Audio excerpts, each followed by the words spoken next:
Hello, Dream. This is I'm commentating this set today with my co-caster Skelly G. My name is Cheese, and um, I am, of course, Skelly G, as Cheese just said. It's a pleasure to be here with you guys again. Who do we have on the ticket today? we have our home team ReefRush from Division 7 going up against $6 Shrimp Special in this Div 7 match this Sunday evening. Beautiful, beautiful. All right. It's looking like ReefRush is having a pretty dominant season so far. They're 3-0 right now. How are we feeling about $6 shrimp special? Do we know much about them? I believe, allow me to check the bracket really quick, but uh, they're having a relatively strong season themselves, 2-1 in their sets, with a positive tiebreaker as well.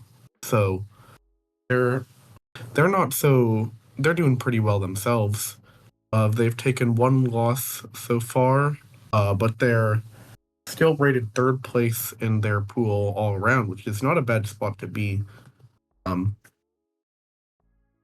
Yeah, looking at the group here, it looks like ReefRush is tied for first place, and it's just a technicality that $6 shrimp special is in third place. So I think we have a pretty interesting match ahead of us. Hoping to see some most of these teams put on the best performance that they can. Or what are you looking out for in this set? um, well, my friends on ReefRush, I know they've been working really hard. There are some absolutely incredible players all across the roster, like Ace's excellent backlining, uh, Dude and Dude and Chie's aggression, along with Aaron's frontlining, and Rowlett's good support. All around talented roster. I'm looking forward to seeing what they have to offer. I'm less familiar with $6 Shrimps roster, of course, but we'll get to see them pretty soon. Of course, I could check out their sending. I might go ahead and do that. I'm taking a look, and it's looking like if we're gonna go ahead and do the anime thing of power scaling, looks like UT Technical Difficulties was able to get 3 games off of them, which our refresh dealt with pretty handily. They only dropped 1 game to UT Technical Difficulties. So I'm not sure how much of a fight they're gonna be able to put up if we're again if we're power scaling like I would we're in never, the anime community. yeah, never count anybody out too early. It's like, of course, but we're still. Looks like for our game one, we're going to be starting out on Undertow Rainmaker. A map with a lot of short range strengths that very strong map for short range and some like mid range AoE things to poke around the spine. I know uh, uh, ReefRush often runs a heavy edit splatling, which I think would fit pretty nicely into the map like this, but Ace is very proficient on a variety of weapons, so we'll see what they end up going with. But looking forward to seeing. I have failed as my duty as a commentator to research the opposing team fully, so I cannot tell you what their comp would be, or like what to look out for. But I'm excited to come see at the start of the match. Yeah, maybe we'll get a close game. We'll see how either team goes up against. It looks like this map pool for this week only has 1 round of Splat Zone. Splat Zone historically is rough for ReefRush, so we'll see if they were able to shore up any weaknesses. 2 matches of Clan Blitz. Clan Blitz is very cooperative mode, so this is where we're going to see both teams really how well their synergy and who's putting in the work. Yeah, for sure. It's funny because most of the time, we competitive tryhards like to play as much zones as possible. So a map list with especially little spot zones, is going to test all the players' ability to work a little outside their comfort zone. But it shouldn't be anything too crazy. It's Yeah, no, for sure. We're getting prepped here, making sure everything is all good to go, and Rainmaker is certainly an interesting mode to start off with. It definitely has a lot of room for upset. I can't tell you how many times I've been there at the goal, and then suddenly they bring it back. So, but are you thinking that we're going to see a lot of, because we we mentioned that ReefRush has a very aggressive comp. So how do you think that's going to go?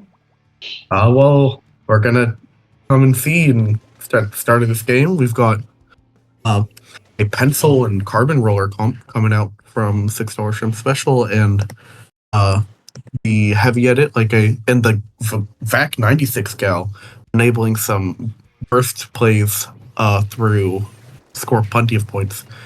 For sure, yeah. It looks like $6 Shrimp Special has a pretty decent amount of paint. What with the dapples and the octo shot, and then the pen. So it's going to be interesting to see how they try and. Right now, it looks like they have numbers on refresh. This Yeah, absolutely. pen is really doing their job well. Oh, okay, getting a pickup. The Rainmaker. Short range fighting on the side of $6 Shrimp is going to allow them to have quite a nice time in mid, as we see the pencil holding down the spine, really locking out ReefRush for the short term. There's a scuffle going on the left side of the map. Rowlet backing up with their life. Rowlet pushing forward, trying to deal with the carbon. It looks like these strikes are trying to take out the Rainmaker, but not before they're able to get points and get real close. If Doubleheader can make this happen, that might be check. Oh, Yeah. And does not make it happen. Unfortunate, although we see Chie is awfully close to a VAC if something could happen with a special like that. Although with the lack of support in mid, they may just have to concede this checkpoint and play for another push. Real scrappy interaction back there. Both of the backlines on both teams were down, so it was really just down to who was able to put in more pressure and make something happen with the frontliners. And it looks like right now $6 Shrimp Special is being able to put in the work and force ReefRush to be on the back foot. Yeah, Doubleheader's been poking an awful lot on the right side of the map, trying to open something up, but it looks like he's failing to hold the ground as he's outnumbered all alone. Goes down, and that's a wipeout for $6 Shrimp Special, going to be able to find the first checkpoint of the game.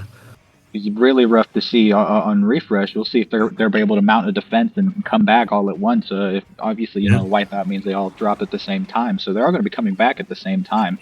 Yeah. How are they going to be Ace able finds to an early, and a double kill from Ace is holding down the defense. Great plays from Ace. Wow, that's strong defense coming out. ReefRush. They're going to. Oh, but we have to be careful of the carbon roller in a comp with such proficient fight. And Chie takes it down. Ace is over here holding the line. The T-Tech going crazy, getting a quad. That is not what you want to see if you're. Oh, but Doubleheader, the clutch god, comes in, finds a pick, fails to convert.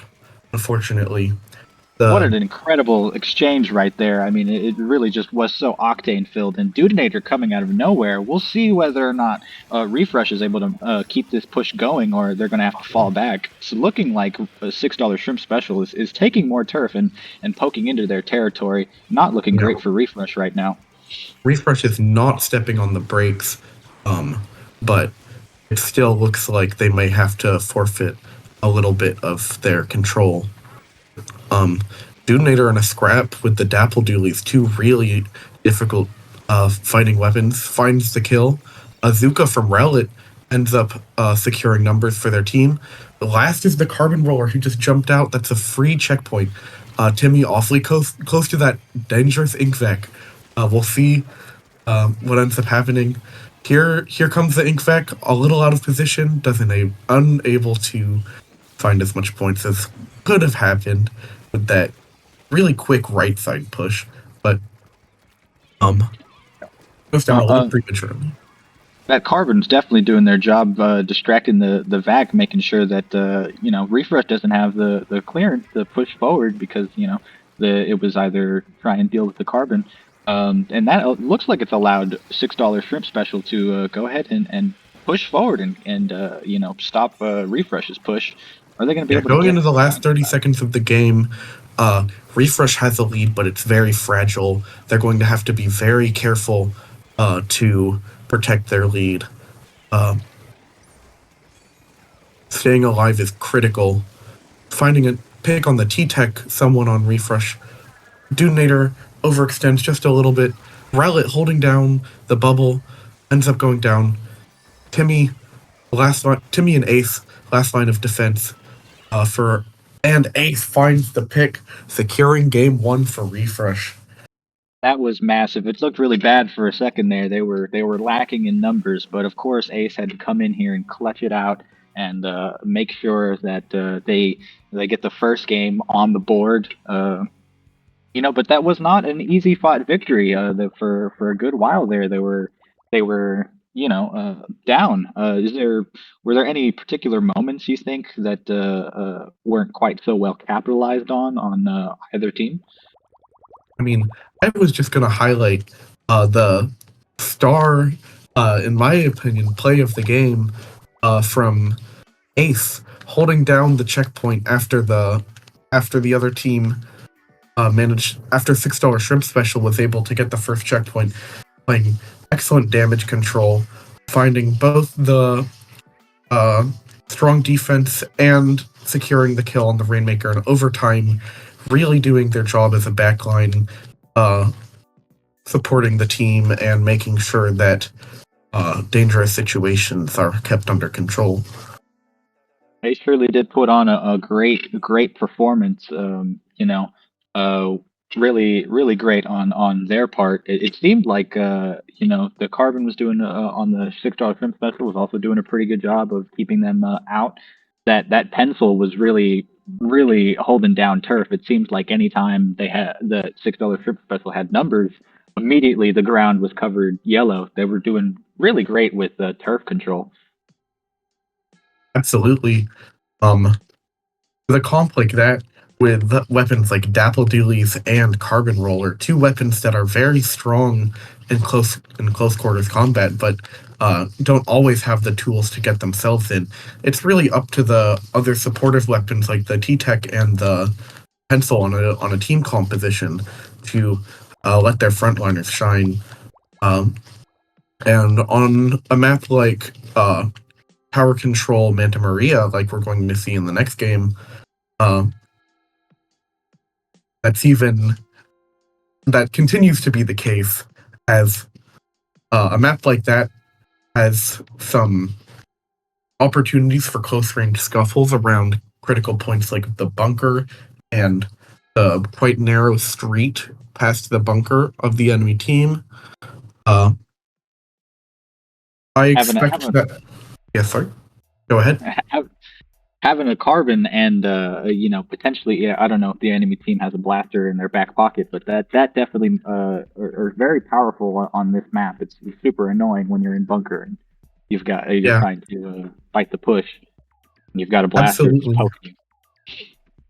With how successful both the Carbon Roller and the T-Tech player had been in the last game, and with how powerful those weapons are in a map like this, I expect to see no changes from those two. Carbon Roller having such a good time fighting in bunker and also poking past the other team's street far with their spawn with those quirky roller hitboxes that can cause a lot of problems. And then the Tentatek splatter shot being able to get strikes for its team, really powerful in a mode like tower control where there's such a small objective that needs to be played around. And strikes are also very powerful in the narrow critical points, like the enemy street, or the bunker. So those two weapons I'll expect to see the same. I'll see about any other adjustments they make, but I would honestly, their comp seemed very good, and we'll see what goes on in the next game. Yeah, don't know if ReefRush is going to have any comp changes. I suppose we're going to go ahead and take a look right now. A little bit of a shakeup. We're seeing NZAP and Ballpoint, and then Octobrush. So 3 swapped out on the $6 shrimp special. Yeah, in a way, this kind of makes sense. Ballpoint, famously very strong in the beginning of Splatoon 3's history. This was one of its favorite playgrounds to do its ballpoint things, like run around on the grates and have inkjets go really high up on the bunkers. Although Aaron coming strong with Dude just in tow, finding a strong opening, taking the bunker, fighting the Octobrush, and Aaron secures the soft wipe for their team. Right The now, all rest three of of them are riding tower all together, and that might have spelled disaster for them, but it looks like it's still working out. Obviously, doing yeah, the bubbler special, popping on tower so they can get around this checkpoint. Aaron coming yeah, in on bunker, doing some funky stuff. Oh, and taking one out with the triple splash. Can he get more? Oh, taking 2 out before falling, getting a wipe. Dudinator putting in work. yeah. I think there was also the Trizuka from Rowlet helped secure those kills. Shows how the team fighting is such a strength for a refresh. Everybody contributing just a bit. Although the heavy edit splatling from the side of although the ballpoint splatling from the side of $6 shrimp special, doing what it does best, stopping the aggression. Aaron taking control of their spawn, although as a tough matchup into the Octobrush and the ballpoint going down. Ballpoint continuing to put in work, finding 2, almost 3, and forcing Rowlet to retreat or die. Um, and Alex seems not to want to go ahead and give that position up, and regrettably they fall for it. A huge fizzy bomb getting out 2 on ReefRush's side. Are they going to be able to get into how much are they going to be convert off of this? A Dudinator coming in, popping another bubbler on the tower, taking one out to go ahead and flip it in their favor. yeah, Refresh finding a pick on the inkjet, allowing them to control their bunker a little more steadily. Dudinator fighting on the grates, looking for a pick on a jump in, although the drop roller makes it unable that for him to find anything.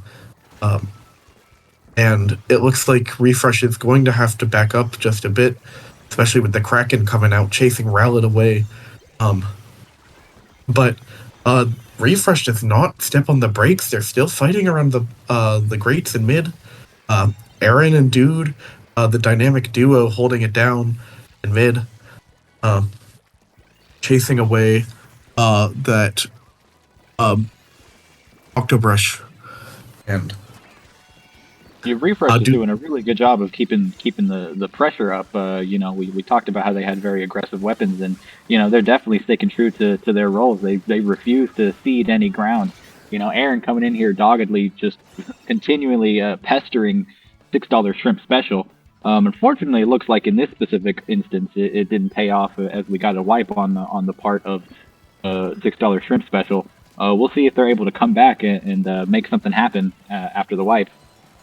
Yeah, the ballpoint continuing to make this map its playground, with the grates giving it strong offensive position, setting up for a push. We'll see what how much $6 shrimp special is able to execute off of their position. A scuffle going on in the street, but an incredible suction bomb ends up finding a kill. Ace with the top right position, holding down the tower, forcing a repositioning from $6 shrimp special. Dude with the bubble in mid, able to find additional kills, being shut down by the ballpoint. But yeah, well executed defense from the side of ReefRush. Certainly, yeah. We're seeing Ace coming in here and just absolutely pestering all the members of $6 shrimp special, and definitely dodging. Oh, right as I said that, falling onto a suction bomb. $6 shrimp special going to go ahead and get some points on the tower.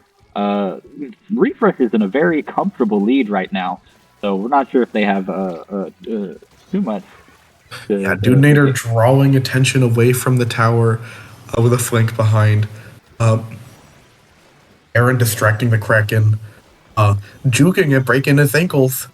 Kraken got no ankles to break, but I'm sure the bones that it doesn't have in its body are hurting tremendously at the moment. And Ace's hell raining from above from the grates is able to shut down their push, giving a 2-0 lead for ReefRush. I may ask my stream guy to update the score. Oh, 1-1? Okay, maybe I misread. I'm so sorry. I did not mean to misread the... I must have been very confused last game. I apologize. Yeah, I also thought that ReefRush won that, but I guess we're both mistaken. But no, that was that was a great great match. I mean, you know, the $6 shrimp special. I feel like had a little less turf control than the last round, but ReefRush this comp, you know, was pretty similar, at least in terms of roles. So, you know, ReefRush has a pretty set delineation of roles within their specific weapons. So you know that's something that you want whenever you're you know, playing competitively. You want to be able to have consistent synergy and you know being able to count on your teammates. Yeah, absolutely. I hate to give credit to the same player yet again, but I just wanted to highlight the aggression on display from Ace, even in a matchup where they were outranged by the opposing ballpoint splatling. They still did what heavy edit splatling does best and kept on the pressure. As the heavy edit splatling has some of the shorter range of what you would consider a backline for a comp, but what it lacks in range, it makes up for in its incredible kill time and mobility. Ace using those strengths to great effect, holding down their side of the map and stopping the pushes from the opposing team. Okay, just now. Yeah, just now getting word that we were in fact correct that ReefRush won the first game. So we were correct. It was 2-0. It is 2-0 currently. You know, let's give credit to our boys. Yeah, ReefRush, despite defying the expectations of our doubter stream crew, who had no faith in the abilities of our own UH team. Everybody in chat say, "Hey, you hate the guy that runs the stream." Just kidding. We are so grateful for our friends running the stream here at UH. Next up is Inkblot Clans. This map notoriously has that elevated area behind the basket, allowing. And we're getting right into the game. We'll see if anybody tries to take advantage of those strong positions. Pretty short interim, so I imagine there's not going to be too much of a shakeup in terms of comp. It looks like that's true. The Octobroth swapping back onto the dualies that they were playing on the first map. We're getting a slosher. Actually, we get the CCA over here with the slosher. Interesting. Everyone else is the same on ReefRush, so we'll see. Cheese, you're our resident slosher here in the org. You know, have you seen a lot of CCA's gameplay? Yeah, I've been cheering them on whenever they pick Slosher myself. I'm a big Slosher fan here at UH. Slosher, an absolutely incredible weapon at holding down the elevated terrain on a map like this. And Dudenator coming in, tearing it up on the left side of the map. setting up a bubble by the wall. The ReefRush crab. has ReefRush has numbers, but it looks like they're trying their hardest to be able to convert that into an actual push, and it looks like it's going to happen. They soft wipe on the part of ReefRush. Yeah. Chia looking for a kill on the ballpoint, unable to find it, but they're biding their time, scoring clams little by little. Aaron has the triple splashdown at the ready. If Ace can get in and score additional clams, then we can keep it going. But unfortunately, the basket closes. Not to worry if you're ReefRush, though. They have plenty of control still. The carbon roller scheming, being devious, and mysterious as they do, charging up their Trizuka special. ReefRush has an incredible clam economy right now. They just simply paling in comparison. $6 shrimp specials clam economy, a measly 4 to ReefRush's 16. So they're in a great position for a push, and they also have pretty solid control of the map right now. Dudinator coming in, making With stuff happen. Yeah, the triple ink strike's doing an excellent job at shutting down the limited space on the plat on Inkblot.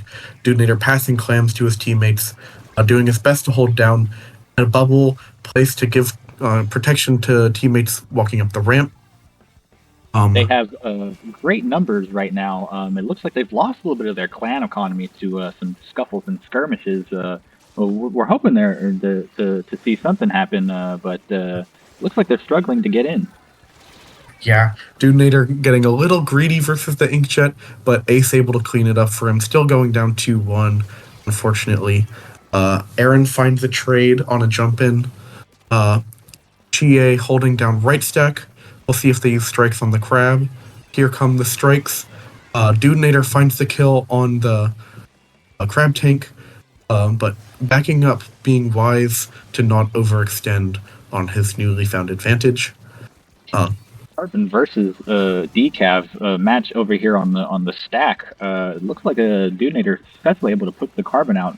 Pop in a Trizuka, trying to make something happen. Now it seems like the clam economy is pretty similar in terms of numbers, but ReefRush definitely is way more aggressive, has more turf control right now, and it looks like they're gearing up for a push pretty soon. Yeah, the ballpoint splatling, outranging everybody on ReefRush, being a real thorn in the side of any aggression that ReefRush is trying to start. Ballpoint pushing up to sending in the Inkjet with 2 balls in tow, looking for a kill on Aaron. Aaron goes down. This is dangerous if you're a ReefRush fan. They get 1 ball in, and the ballpoint is all alone with the second ball, having to back up, leaving their Dooley friend out to die on their jump in, and ends up retreating all the way back to spawn.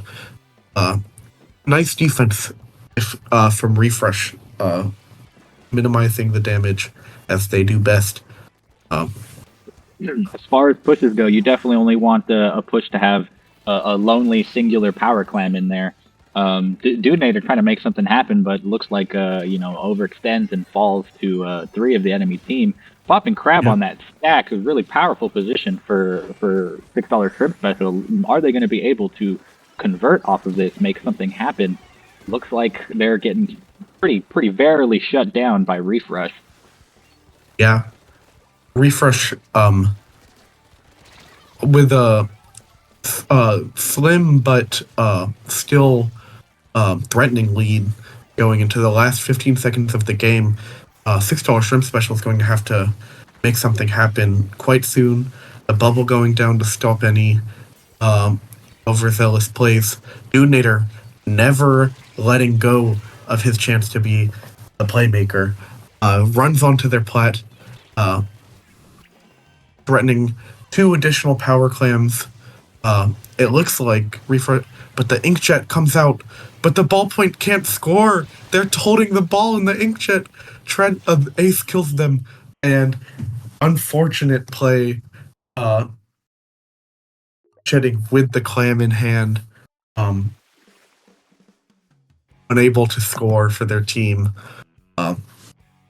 Big sigh of relief if you're ReefRush right here. really rough to see on the play. They were there. They had the space and they made it happen. But you're not actionable with the clam whenever you're in inkjet, and that cost them the game. They ran out on overtime. Dudinator definitely rushing in and trying to make lots of stuff happen. If Splatoon were poker, you would say he never folds. He just keeps coming in there and make stuff happen. Absolutely. Um, Although the ballpoint coming up from $6 shrimp special, doing an excellent has had. It looks like Doonator in a way has kind of met his match, shutting down any offensive plays, quite effectively. Interestingly, the ballpoint seems to be at its most dominant whenever it's fighting from behind. Whenever it has the advantage and it goes for an inkjet to capitalize, it looks like it struggles to get additional value, as much value as it does when it's playing on the back foot, which is an interesting observation. But the ballpoint doing a great job for their team. Any observations from you, Skelly?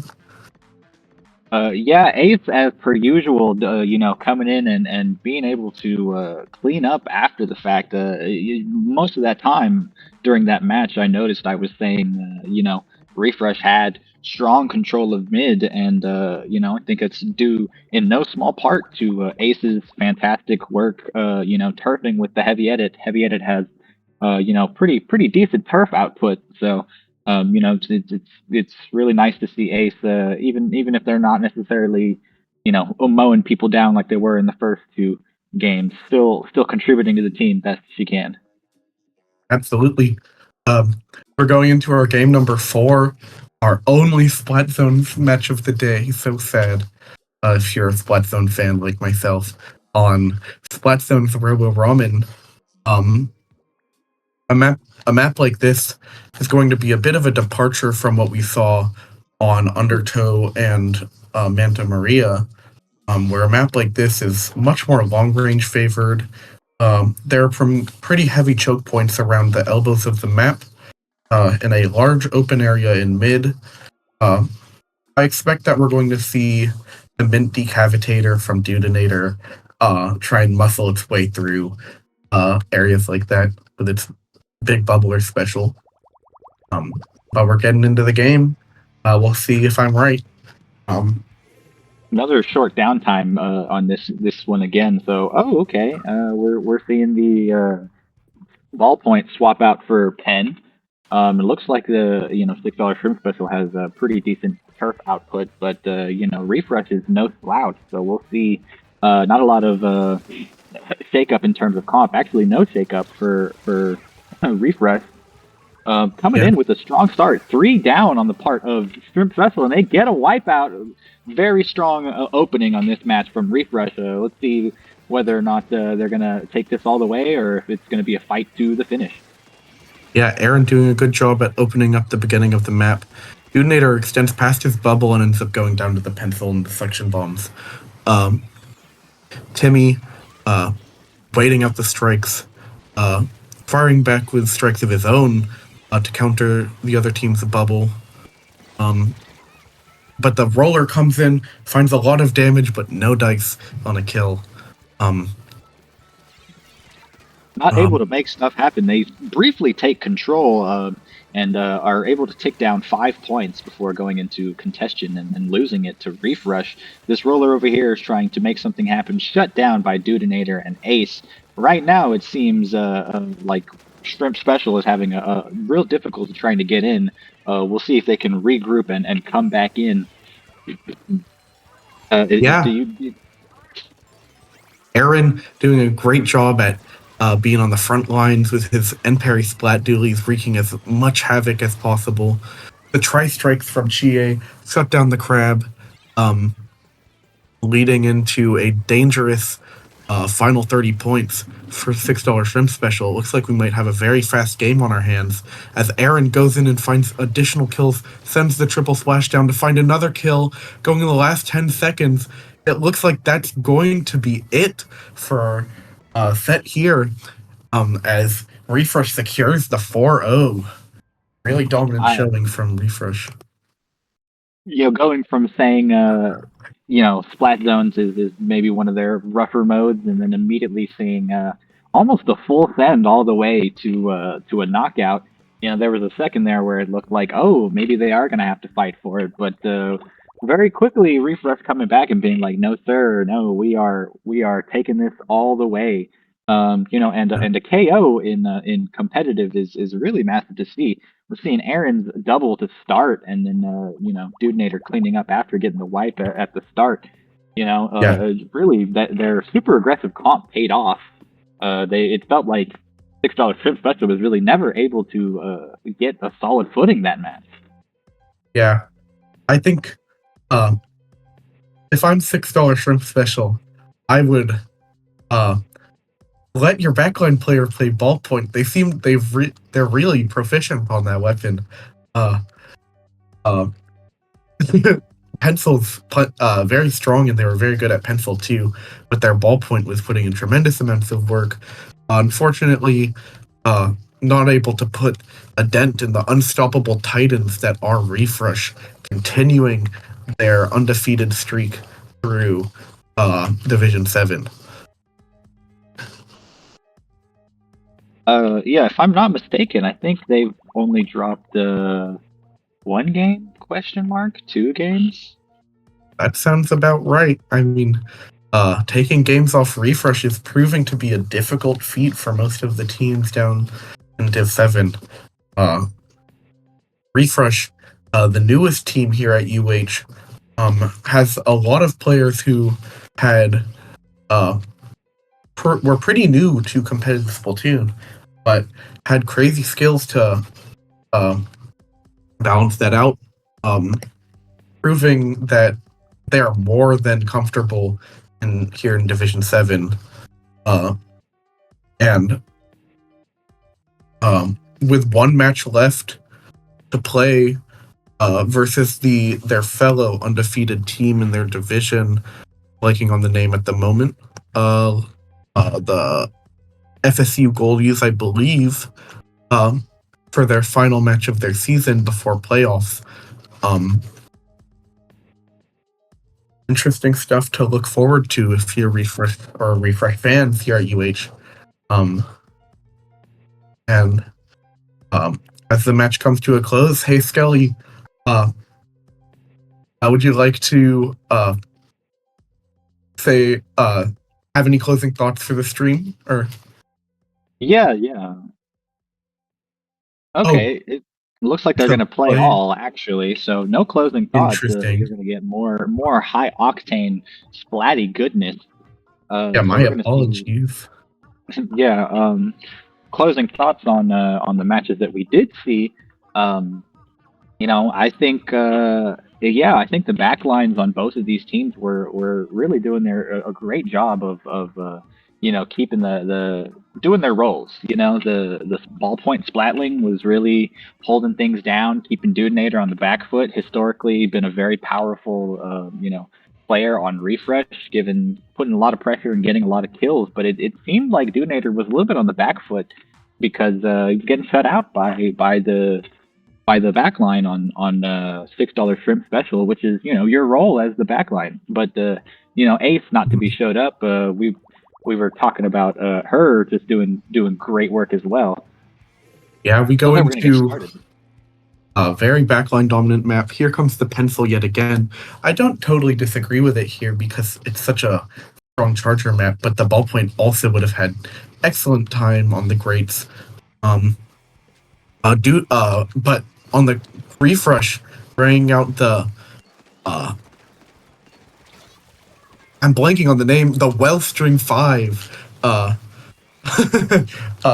Very strong Rainmaker weapon, one of Dudenator's favorites.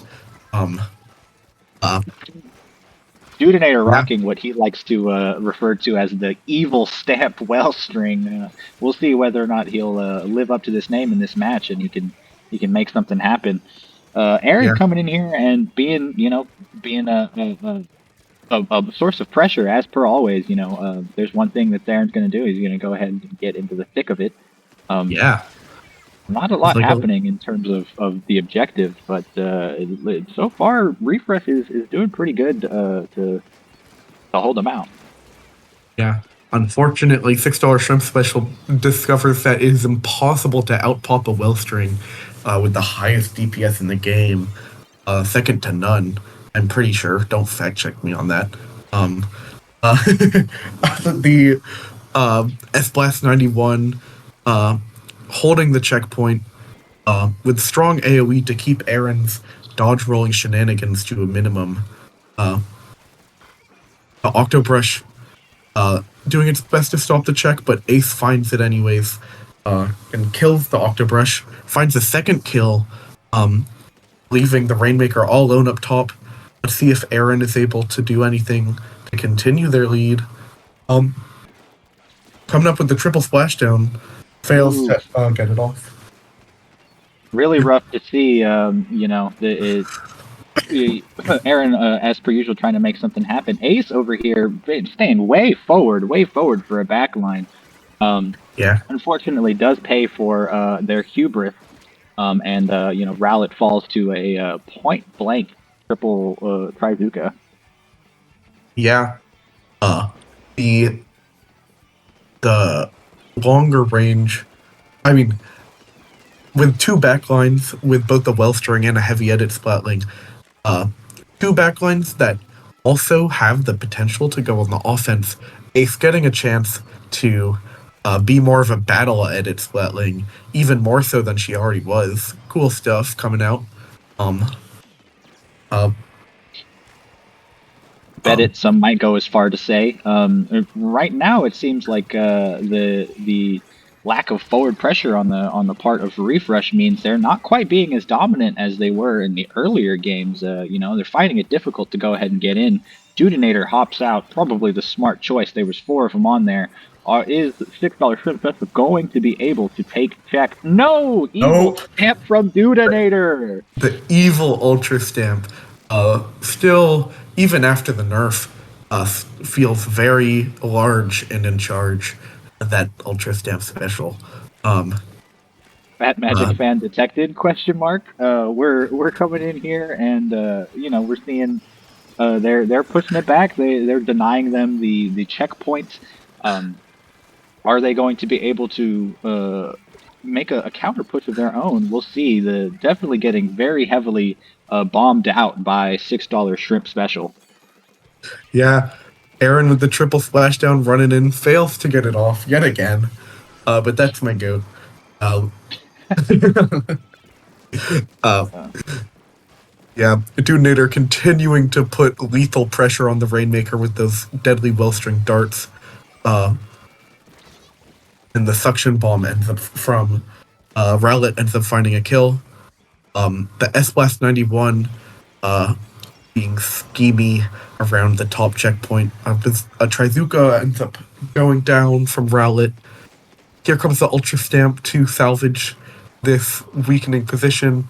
Ends up finding an assist. Detonator pushing out the pencil with a nasty fall off shot to stop their jump out. That's the Wellstring Goat right there.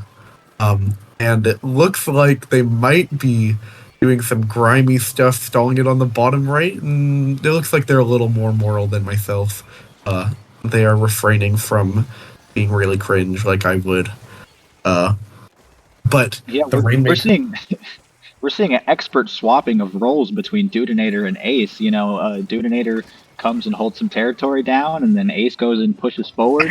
Right now, Dudinator has control of the Rainmaker, and we saw that Ace went ahead and was like, "Okay, cool, I'm going to go ahead and hold ground." That 30 seconds of stall on the part of ReefRush senses out another victory. This one not quite as decisive as the previous victories, but a victory is a victory nonetheless. Was there any Yeah. plays in particular that stood out to you? Oh, I mean, what I thought was interesting was um, the way the playstyle of the whole team changed to accommodate running such a strange comp with the Wellstring plus heavy edit splatling. Although, don't get it twisted, not changed for the worse. It was well executed from ReefRush, being able to swap their two backline players uh, uh, like quite fluidly to keep the pressure on when one person would play more passively. The battle heavy edit splatling coming in taking names uh, for sure. Uh, yeah, great Definitely, stuff all around. for sure, for sure. A Detonator was going in there and keeping steady pressure on the objective. I don't think there was many many times when the enemy team was able to make a push without getting at least some sort of chip damage or falling to Detonator. We're seeing that they did a really good job. Like I mentioned at the end, they were swapping between roles rather candidly. Aaron coming in there trying to make stuff happen. It just Yeah, seems like there's good team synergy on ReefRush. yeah.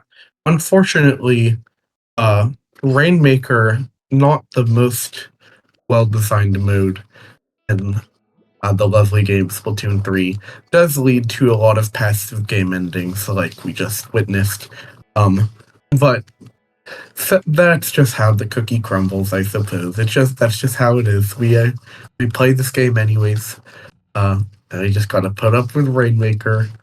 Oh, that annoying Rainmaker. But going into our sixth game of the day, for these two teams, I'm actually not quite remembering what we're about to see, but I think it's Tower next. The Tower, oh yeah, yeah. Tower Museum. Speaking of map modes that can kind of stall out, Tower Control Museum, the tower goes incredibly far away from the opponent's side of the map quite early in their tower push.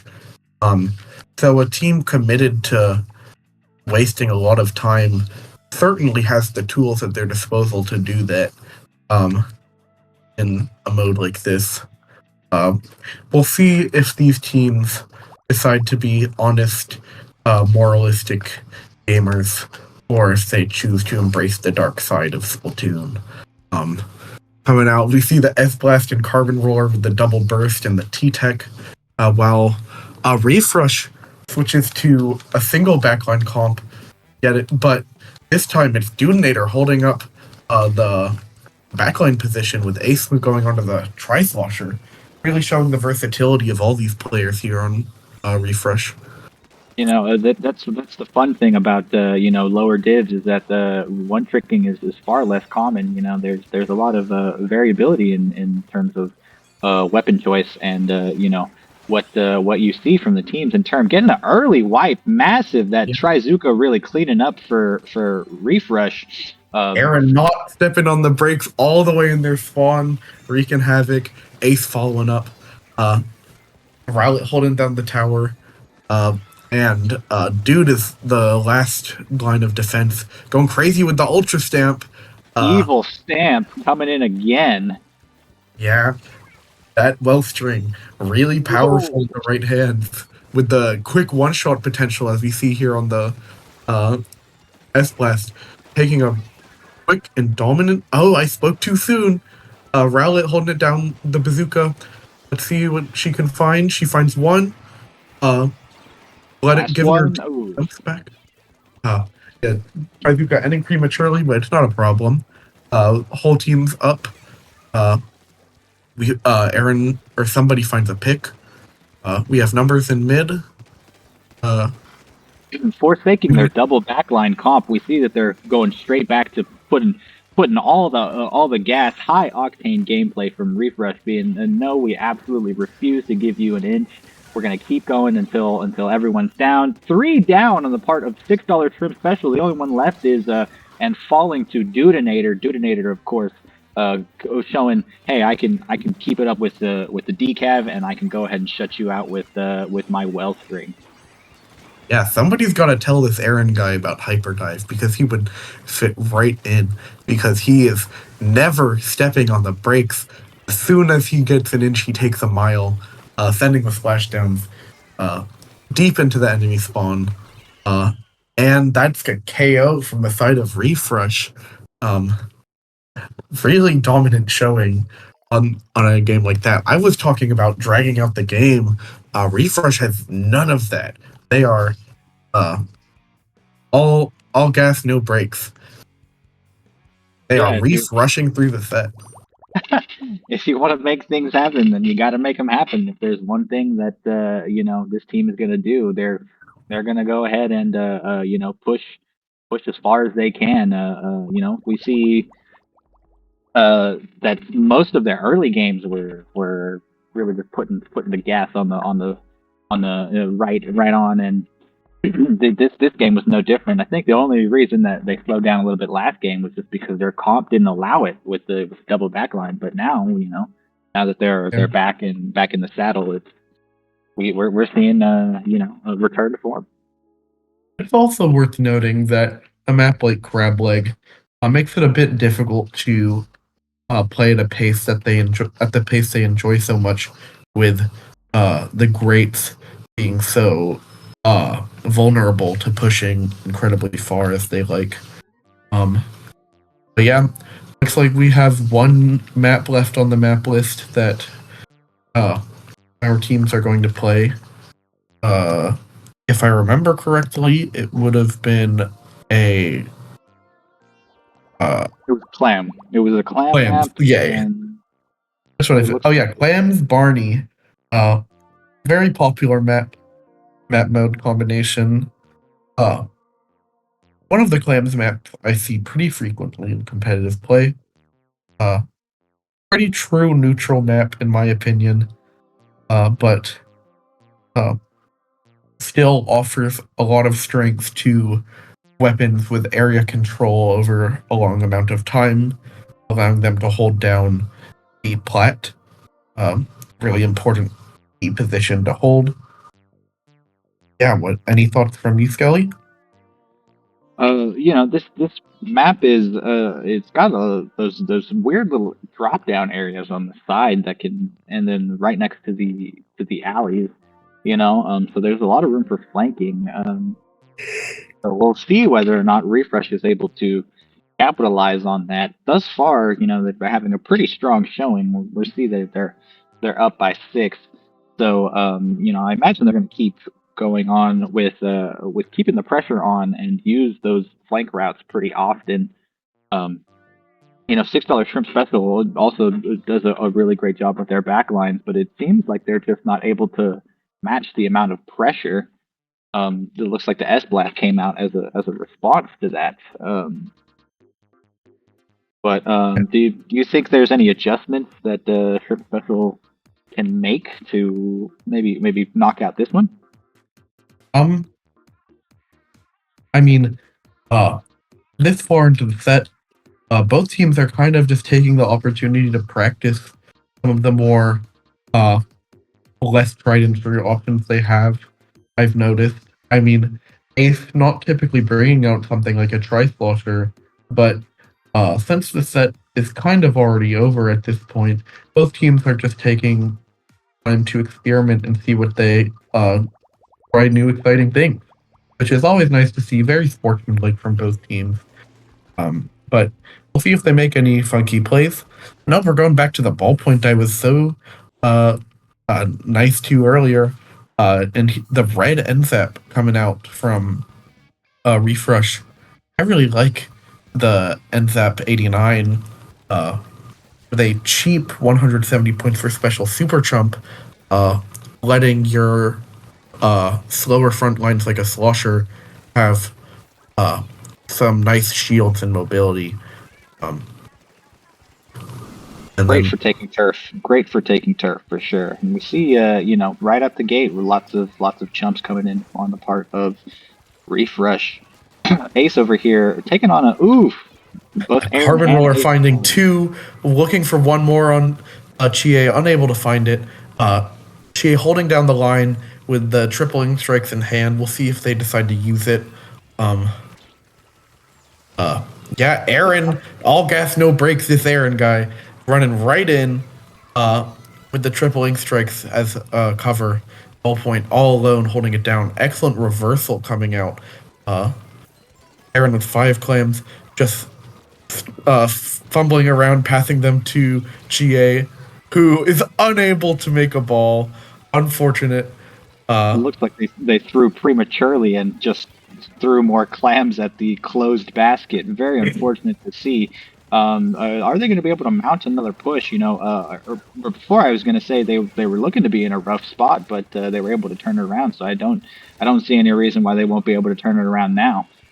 All this focus on the crab, that crab has been alive for much longer than they had any right to be really holding it down against just 3, 4 of the enemy team. This carbon looking to make something happen, sharking behind. I believe you said something about being evil and mysterious. Absolutely. Carbon Roller known for its evil and mysterious nature. The inkjet coming out, holding down the neutral the best it can to try and stop any scores from the ReefRush. The ball goes down. Ballpoint holding their plat, as they have been doing so well for this whole set. Yeah. Oh, the Carbon Roller running in, finding 2 yet again. But what were you saying? CCA is trying to make something happen with these tri-strikes and able to break the team up, but it looks like Aaron going to be able to score? No score from Aaron. Right now, $6 Shrimp Special has the numbers. You'll look, we're more than halfway into the match, and not a one team has been able to score. Most objective-heavy clam game. But right now the numbers are even, and $6 Shrimp Special is doing a good job of keeping ReefRush out. He's scrapping with the ballpoint splatling, unable to find the kill, but Chie follows up and finds it on their behalf. The Carbon doing such an excellent job this game at taking advantage of the chaos of team fights to find multi kills. Always just one, like an inch short of finding an even more dominant play than what they do find.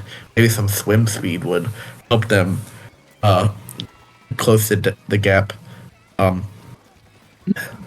Being a Carbon main, I definitely feel those woes where you're getting to a fight and you leave them at just a sliver, a scrap of health if they're right out of your range. We'll see if they're able to convert this into any points. Aaron holding a power clam, looking to maybe triple splash his way in. Falling, unfortunately. $6 Shrimp Special has been really great with their defense this game. Their ReefRush has been keeping up their high octane play style, but despite the fact that they are able to take numbers, they're still not being able to convert. Yeah, going into the last 45 seconds of this game, still no scores coming out. We may end up seeing the dreaded 8-minute Clam Blitz game. Hopefully not, but it could always happen. Right now, $6 Shrimp Special is down on numbers, and ReefRush is really pushing in terms of their players. Popping an inkjet to try and force them out. Is it going to be successful?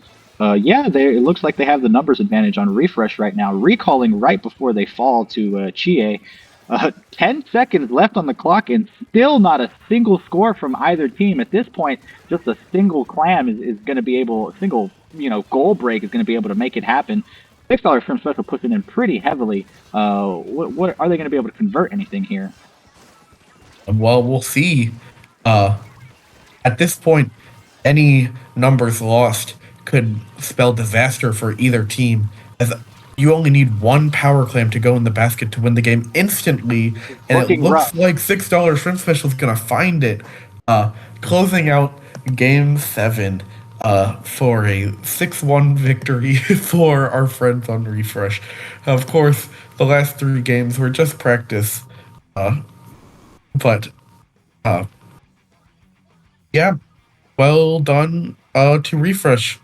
And unless I'm mistaken, it looks like the stream is going to hop right over to our next set of the day for Tidebreakers versus.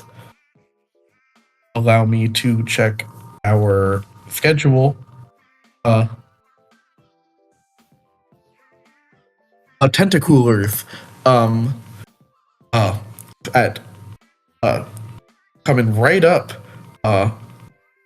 For more Div 7 gameplay. Yep. And oh yeah. And I'm not going anywhere, but my friend Skelly, on his way out. Where can they find you, Skelly? If anyone's interested in seeing you in the future. I do not currently have any social presence on anything, so you're just gonna have to be able to catch me here on this channel from time to time when I pop in. But I'm gonna be signing off. I'm gonna go ahead and let our goat Dudenator come in here. You'll be able to hear his dulcet tones serenade your eardrums instead Yeah. of me. Don't But forget to check out Skelly at playing on the team Simple as That, also here at UH. If you want to see more Skelly, just watch some Shrimple. yeah, Always. we'll play Carbon at the Shrimple as that. But I'm gonna get out of here. Great job to refresh. Really dominant games, and good luck to Tidebreakers on their set. Yeah.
Welcome back, chat. I'm Cheese, joined by my good friend Doubleheader or Delu. Hello. Yeah, and we are casting the second set of the day, coming right up. Tidebreakers versus Tentacoolers in the Division 7. Yeah, it's gonna be a good game today. Yeah, we love watching our Tide go.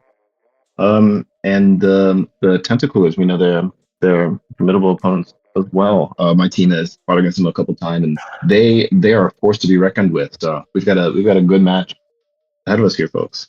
Yeah, Tentacoolers, it looks like they're undefeated in their pool so far. You would know a thing or two about being undefeated in Div 7. So I'm sure you could say from experience that they're quite powerful. This is a strong team, but you know what else is strong? UH is strong. Tidebreakers are strong, all right? UH strong. Power of friendship. Destroy them. Yeah, it's Yeah, hopping right into game 1 on Rainmaker Undertow Spillway. Tidebreakers bring out lots of close range offense with the Luna and the Dapple and the Dynamo. As opposed to the double backline comp of Tentacoolers, a clash of ideals here. This is definitely interesting. I mean, it's kind of just going to be a matter of who can like stuff out who here. Oh, already coming out with an explosive start, if you pardon the pun. Tim and Bread going down early on the opening. Staggered. Tri-Stringer goes down as well. Grim doing their best to hold down the Dynamo roller, but goes down. Bread tries to make a play. Nate with the Tri-Stringer, applying pressure, finds a kill with their team, sends out the Super Chumps. They're coming back, just defending from that quick attack. I mean, oh, Luna, never mind. We're seeing aura farming from the Luna here. Yeah, Tim on the Luna Blaster, a force to be reckoned with. Yeah, it's serious business. They're just wow. They said, you want to break check? We can break check right back. And they're still keeping up the forward pressure. Yeah, it must be part of UH's blood to have that high octane gameplay. They're coming back to hold and defend here. Just kind of everything's kind of resetting back to neutral as both teams kind of gear up for another push. Oh, well, they've lost a few folks, but they're still in control here in mid. Yeah, the Dynamo roller with its massive hitbox finds a kill on the Splat Charger, forced back by the Explosher. And the roller goes down to the pop. The Zipcaster. Tim finds a critical kill on the Charger, giving their team all the space they need. Looks like they're going to push right. Not the typical choice on a map like this, but potentially working out. They find. I mean, they got their lead. I'd say it worked. Yeah, could have been more, but I mean, you take what you can get here. Absolutely. 21 holding with the Tri-Stringer goes down a little. Dark and roller. It happens to the best of us. Absolutely. Tim's Luna Blaster doing a really good job wreaking havoc on everything going on. the Zipcaster that I love so much as a fellow Zipcaster player. Yes, our one and only Slaughter Eco champion. Yeah. Nate 21 continuing to apply pressure with the incline tri-stringer. Luna's Tim just going in, Luna is forcing the doing Charger Luna to stuff. leave. Yeah. Absolutely. Tim being a real thorn in the side of the Tentacoolers. I mean, with a long range comp like this, I mean, you have to deal with that. You have to deal with that weapon like real quick, or it's just gonna sit in your walls forever. You know, not much a Charger's or an Explosion is gonna do against that. Yeah, the Inkvac buying Tentacoolers time to regroup, while Tim continues to hold the Rainmaker in mid. Losing that incredible Luna Blaster gameplay from your side is a little bit of a problem, but Yeah, they're Tidebreakers is holding. managing well. It looks like the Rainmaker explodes, unfortunately, but we'll see if Nate has anything to say about it. I mean, Tentacoolers is taking that left route, as you mentioned earlier, with this one being a little more simple to push through. Yeah. Grim doing a good job stopping it before anything gets too crazy. Tim unfortunately goes down to the pop. Do they stop it? Do they stop it? Oh, but it goes in. Unfortunate. Yeah. Yeah, just a There bit of a was- swing of tempo. It's Rainmaker. It happens. Yeah. Yeah.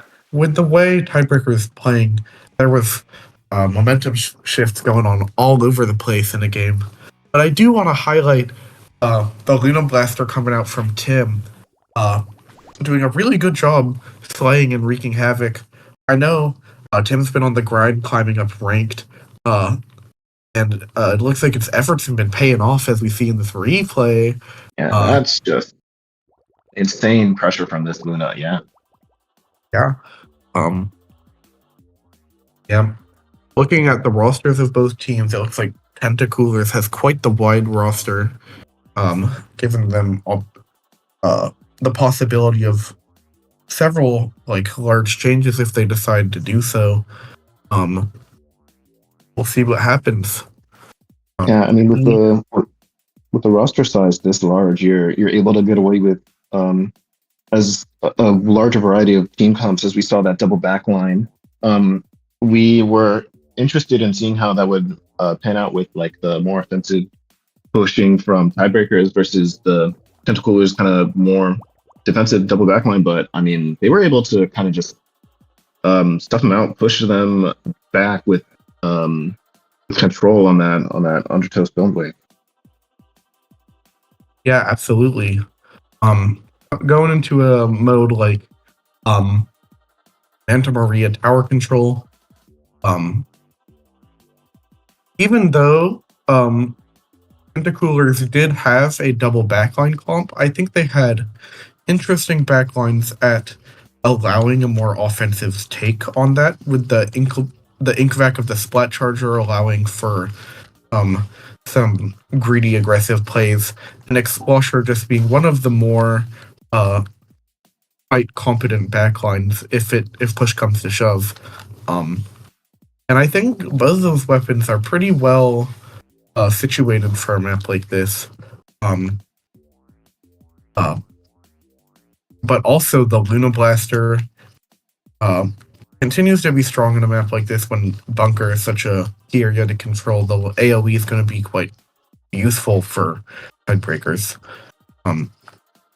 Yeah, as long as that Luna gets in position, it takes skills. It's strong, it's consistent. The AoE from the 11.0 has been, like we've seen in action here, pushing strong. Absolutely. They really have to tune that down a little bit, because it's quite ridiculous how strong the Luna Blaster's AoE is at the moment. This is just complaints. All the blasters are quite strong. Well, we've seen. Yeah. I know for myself as a slosher player, Luna Blaster's quite a pain at the moment, but that's kind of a skill issue. I should simply space better. Yeah, same here with blasters. They get us. So it's all good. Yeah, for sure. But Tim being wise to take advantage of such a strong weapon in the current meta. Although the choice to use the vanilla Luna Blaster is really interesting, but it's a choice I can get behind. Even though Fizzy Bomb and Ultra Stamp are both such powerful tools in the current meta, putting your faith in something as unreliable as Zipcaster, a very admirable play. Only incredibly talented and lovely individuals would ever do something as crazy as that. All right. I see what you're doing here. I don't know what you're talking about.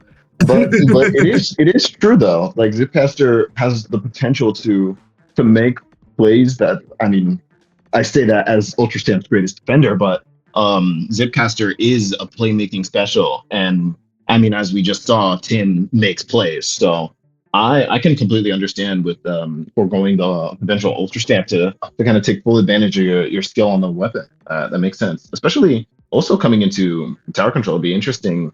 I mean, everyone knows blasters are good on tower control. That's like the first thing you learn after you get 20 node by Luna. I'm not speaking from experience here, but they have an opportunity to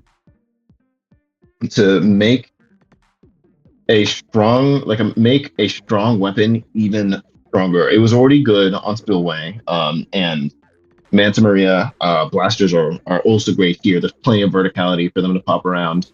And the flanks on this map can lead to some pretty nasty angles. So it'll be interesting to see how the teams adapt for tower control. Yeah, absolutely. I mean, just going back to yapping about Zipcaster, because I got plenty to talk about as far as that goes. My philosophy towards Zipcaster is you have such a strong weapon like Luna Blaster, you just want to keep using it. Ultra Stamp, that's not a Luna Blaster. Zipcaster, you still have a Luna Blaster. You get to play even more Luna Blaster. It's so strong, why would you ever want to stop? Yeah. The Zipcaster Luna Blaster, a lot of people like to say, I'm just going to talk about Zipcaster if you don't mind. A lot of people like to talk about how Luna Blaster has too short range to capitalize on its Zipcaster as much as other weapons like a Stamper or a Slosher or a Tetradooley might. But the unique AoE, the massive AoE of the Luna Blaster does give it quite an interesting, unique spin on Zipcaster that is only really imitated by like Octobrush, but even then, Octobrush does not have nearly quite the same area of effect that Luna Blaster has. It's similar, but not quite the same. Luna's is really unparalleled by nothing except like Clash Blaster, and that's not even a real weapon. So yeah, we don't see that one ever, hopefully. Yeah. Clash Blaster is a mass hallucination. It was never actually real. But people may try and tell you otherwise. Do not listen to them. If you are in the chat, go home and tell all your friends that Flash Blaster isn't real. And don't even bother buying it. Sheldon's lying to you. Yeah. We all know that the real it's just fake. It's not real. Don't even if they made it direct do 70 damage, then we might be talking. Then it might be real. But until then, it doesn't exist. It's not a weapon. We'll leave it at that. Yeah. You know what it is? A real What is weapon? All right, listen, you had your time on Stamper. But sorry, on Zipcaster. But you know what? I will save this for later, because right now, match time. Yeah, and into it on Manta TC. The Luna Blaster is still coming out with an E-Leader from Tidebreakers. And the custom Wellstring. I know you have a thing or two to say about the Wellstring. But not the custom one. Never touched that weapon in my life. Yeah, it's pretty gross. But the double backline continuing to come out from Tentacoolers, this time with the ZF charger. Makes sense as tri-strikes are so strong on a mode like tower control. Yeah, Nate, the hold classic GG strike. Yeah. 21 holding down the left side of the map, almost finding the kill on the Tentatek splatter shot, unable to do it. Tim, And right behind they the have tower, power. Oh, sending the Zipcaster, gets a little stuck in their movement, sharking behind the wall, finds an assist with the help of their teammate on the end zap. Good stuff. The E-leader holding down bunker. But it's interesting to see. Tide has been kind of down in numbers, but they've never really been down in objective. They're kind of just holding strong. I mean, they're making their push with specials now, but we'll see how Tide reacts. I mean, they're saying we're holding strong, even through all those specials. They're kind of just collapsing in on mid there. Yeah, Tim going in, finding a trade on the Explosher. 21 capitalizing on that to take control, setting the Ultra Stamp a little prematurely. I mean, it's big and scary, and it gets a kill. Charger. That's what you need from an Ultra Stamp. And great survival coming out from 21, holding it down, fighting the end zap. Unfortunately, goes down before they can seal out the kill. I mean, here comes the Zipcaster from Tim, trying to make a play. Just kind of hanging out, and saying, "Hey, you gotta look at me now," and it's getting kills. Yeah. Luna Blaster having that dangerous combo with the arm explosion plus an indirect, setting up for a one-shot. I like that. 21 just pushing in over. They're like, "Hey, you gotta look at me too." Tide is doing a really good job of just over their backline. Yeah, great stuff from 21. Grim holding down the tower. The oppressive Wellstring darts doing really well to hold the ramp coming up to the tower. Tentacoolers having an amazing kill there. That's awareness. Yeah. With just a little more points, the Luna Blaster controlling this tight area pretty well. Looks like we could have a KO on our hands. It's a strong game from Tide. They were like, we're just going. We're not letting you go. And they pushed in through it all and took a quick KO. It was a well-played game from Tide. Yeah. The Wiper being a really strong offensive pair with Tim in that game. Coming out from 21. Impressive. Quite the masterclass in team fights. Where Tim would find some damage and create an opening, and 21 would walk in with it. Really well executed from Tidebreakers. And of course, Grim and Bread doing a great job at giving them a backbone to fall back on should they falter in their offense. Yep. I noticed that actually, especially at the start of the game, when 21 and Tim were kind of going in, killing people, as you do, frontlining. But when they pushed back and they got KO'd, they always had their teammates to fall back on. They did a really good job of surviving that game and anchoring so that the push truly never died. I think that's what put Tentacoolers in a bit of a coffin there, is that they were never really able to get that ball rolling. It was just Tide's time the whole way through. That was very impressive from them. Very well played. Yeah, absolutely. And if, ordinarily I worry that a comp like Tidebreakers with such a short-range weapon like a Luna Blaster and the Wiper to an extent might have trouble getting in on the double backline, but Tidebreakers proving that once they get in, they stay in, really holding it down. Them being such a nuisance to anybody trying to poke around the ledges with that massive AoE, and Wiper kind of being able to do the same thing, comboing really nicely with the Luna Blaster. Interesting, really well executed offensive pair from those two. Yeah, I also really love. I love anything stamp related, but yeah, the stamp there was quite strong. I think it's very impressive how the stamp has become it's had its own hero's journey from S2. I wouldn't call it a hero, but more of a villain arc if anything. But yeah, that being was a menace. That thing is a menace. That thing wasn't a menace, and it's come around a long way, and we're seeing it in the proud hands of our Tidebreakers here. We were actually noting. We were like, hey, what's up with the Luna Blaster going on the Zipcaster kit? Well, I mean, if you've got a wiper like that, I suppose your stamp is covered. Yeah, I would. Never gonna criticize the Zipcasters coming out from Tim that game. Even though the movement was a little bit sloppy, it did the job. Zipcaster still being super strong, just threatening damage and a wide variety of angles. Going into Clam's Inkblot for game number 3.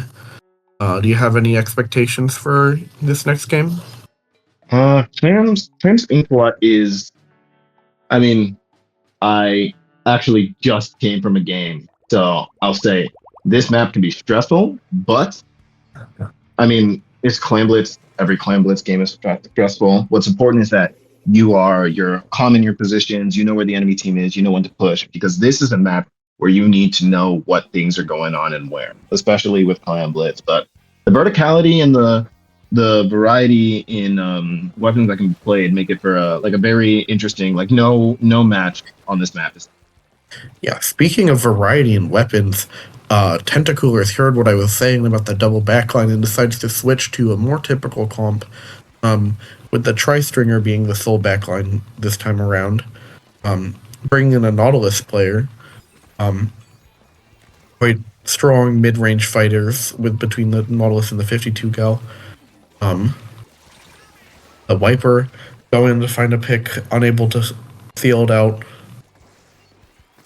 Yeah. I mean, we can see, interestingly enough, they've come around to switch to a more offense focused standard team, but Tidebreakers is actually Tidebreakers is coming around and being like, you know what, we want more AoE, and they've come back to they played it last match too, but it's interesting to see the stamp will get you with AoE, the wiper will get you with not the wiper, the Luna will get you with AoE, and the Wellstring will double up, triple up on that as well. So it'll be interesting to see how these frontline weapons deal with this much AoE spam.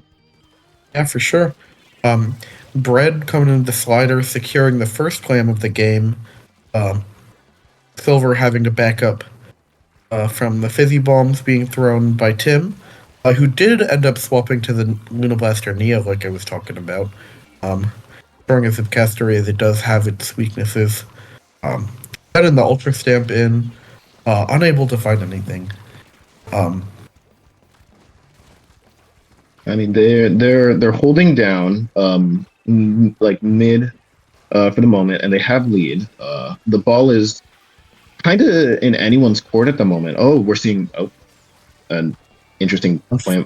To be frank, I do not know what happened there. But Luna's holding down a beautiful stamp. The beautiful stamp, taking a lot of attention and finds multiple kills. The second stamp does not quite get the same impact, unfortunately, but 21 really opened up a dangerous position, securing their lead going into the last 2 minutes of the game. Yeah, I'm seeing some good work here from these torpedoes. I think this team is really good at taking attention. You see with these stamps, they're like, you got to look at me, and then all of a sudden on the other side, here comes the slider. That's what I'm saying. Here comes the slider. Yeah. It's a wonderful strategy from this team to make sure that their plays are coming in and making the impact they're looking for. Yeah. Doesn't find as much as I'm sure they hoped, but the other team pretty slow in their regroup, so Tidebreakers not too punished for the wipeout.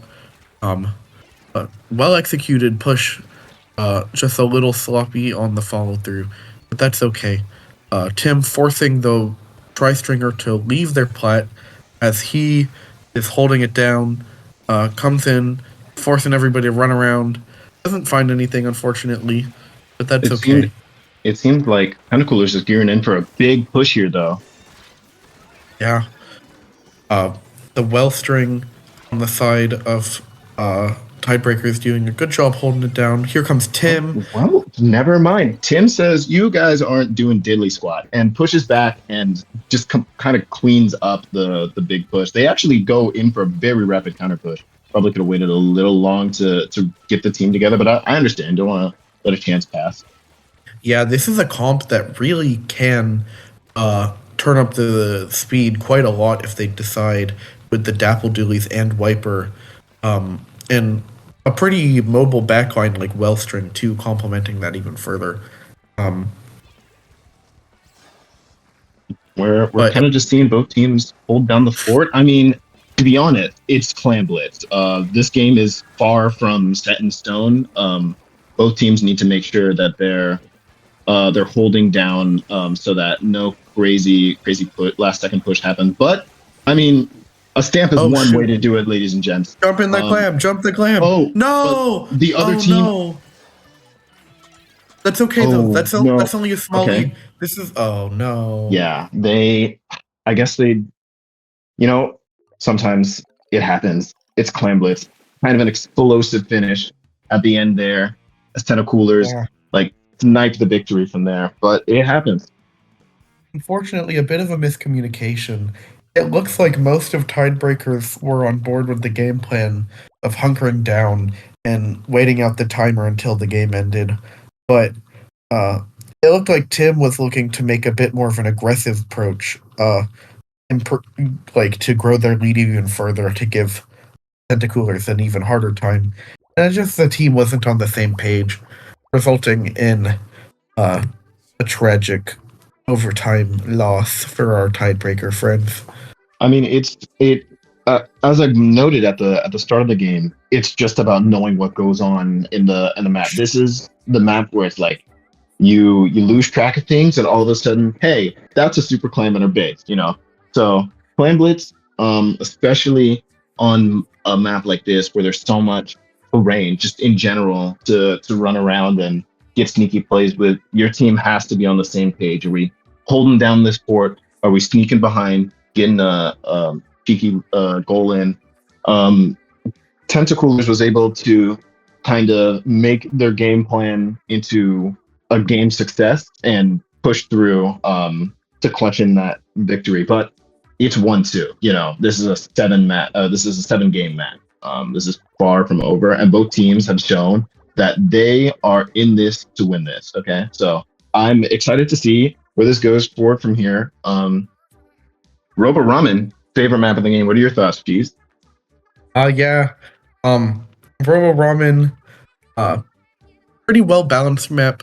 Does favor long range weapons to an extent, but any ratty weapons like a Dapple Doolies or a Luna Blaster still have plenty of room to run around through the bottom of the map.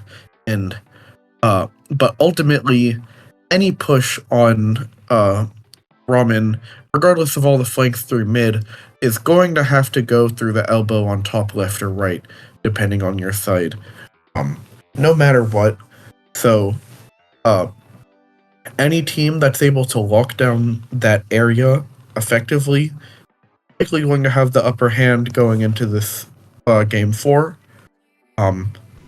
Stuff like bubbles or tri-strikes can be pretty strong on a map like this, since there are such limited choke points that play such a strong role in stopping or starting pushes.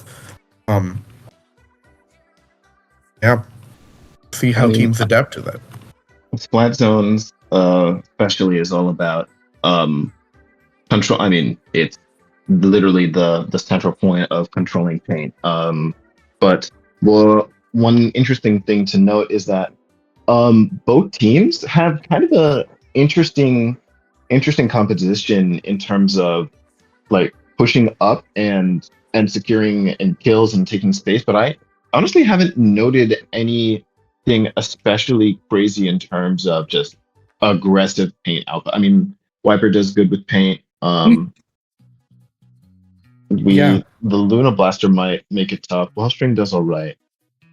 Yeah, the Wellstring is able to put down quite a lot of paint, and if Tim decides to stay on the Fizzy Bomb Luna Blaster, that can also provide some nice burst paint. Although, speaking as the Zipcaster guy, I can personally speak to the strength of Zipcaster on a map like this. You can zip all over the place. You can zip the walls on the back of the store. You can zip the ramen bowl on the ceiling. Lots of tricky angles to come out from Zipcaster should Tim decide to go back to Vanilla Luna Blaster. But ultimately, whatever he chooses, both Luna kits offer a lot on the map like this. Yes, as the stamp guy, I will speak to it is very good at forcing people off of that plat where your chargers are going to be sitting, or if you need to make a push through that choke to secure a lead, you can kind of just sneak up, pop your stamp, and all of a sudden 3 people are exploded. And so it's going to be interesting from either kits, and even just the wiper, or if the Wellstring decides to swap to the good kit, the one with damp. I'm hating. Both are good. Then we can see some crazy stamp action. And then also, from the team of Tentacoolers, if they choose, oh, sorry, I'm drawing a blank here. She's tagging you in. Oh, yeah, my bad. I'm also a little tired, but wait, I'm sorry. What were you talking about a second ago? I'm a little. So our team compositions in terms of specials. From Oh Tentacoolers. yeah. Well, previously in the last game, they had a composition of the Inkjet Bow, the Nautilus with Inkstorm, and then the 52 gal with Whale, and then I believe somebody on cooler duty, like an NSAP maybe. I forget. Yeah, it'll be interesting to see how those specials, just in terms of paint, is where my concern lies. Oh, the I mean, custom both teams. blaster. Oh, okay. And the Vanilla Bow with the killer Vanilla whales. Hmm. Interesting. Well, they have their paint Tri-Stringer. with Tri-Strike, yeah. Yeah, I mean, well, Tri-Stringer, a weapon that's recently gotten a bit of spotlight for outputting a massive amount of paint, although nothing in Vanilla Bow's kit assists in that goal, being a more disruption-focused kit than the other two. Here comes the aggro Nate coming stamp. right in, just real like you quick. mentioned. Yep. Yeah. Pushes him right out of position. Silver has to drop down Samagi all alone, but doing a great job at holding down their choke, bringing their Nautilus back in. Here comes Tim. Don't mess with Tim. He's stealing some shit. He's in his spot. Like, you can't push up. But they got him out. Yeah. Here comes the and the aggressive splashdown. What a play! Oh goodness! You're fighting a wipeout. A spectacular play with the specials there. That's the aggression that this team has shown us from double backlane at the start. Now transitioning to full on. You know what? We're going in now too. Absolutely. The Tri-Stringer holding down the choke. Here comes the Reef Slider fighting a kill, but Bread goes down shortly after without follow-up. But speaking of follow-up, here comes 21 on the stamp.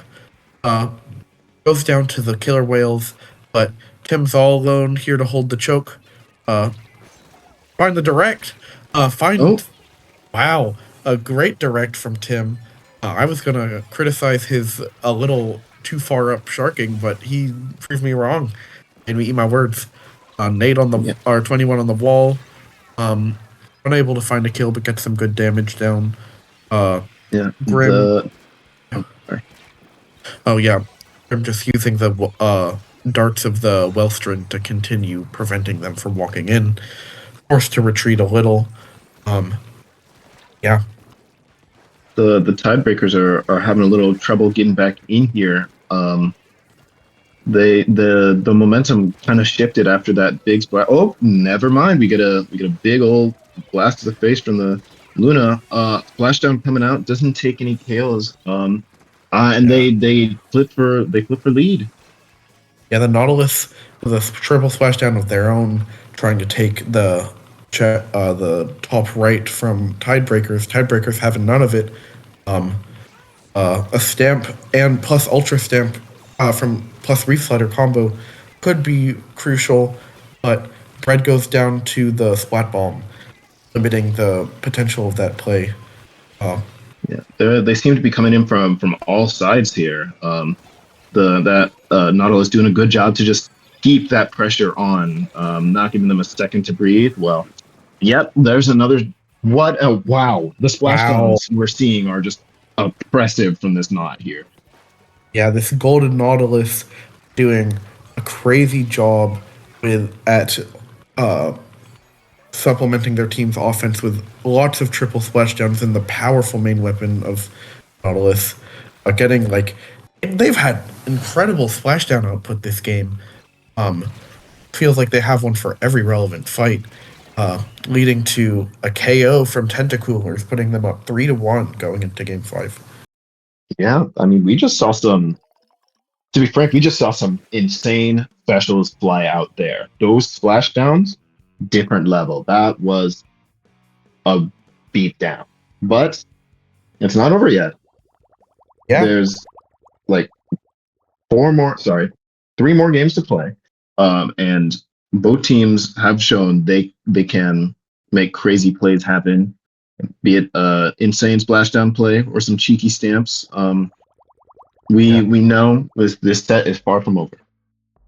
For sure. I mean, Tidebreakers already demonstrated that they have what it takes to take games off of a team like this.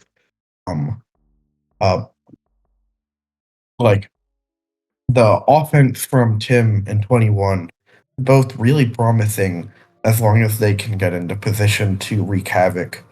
And Grim also doing a really good job on both the Wellstring and the Dynamo, although I've personally liked seeing the custom Wellstring quite a lot at giving a backbone for their offense.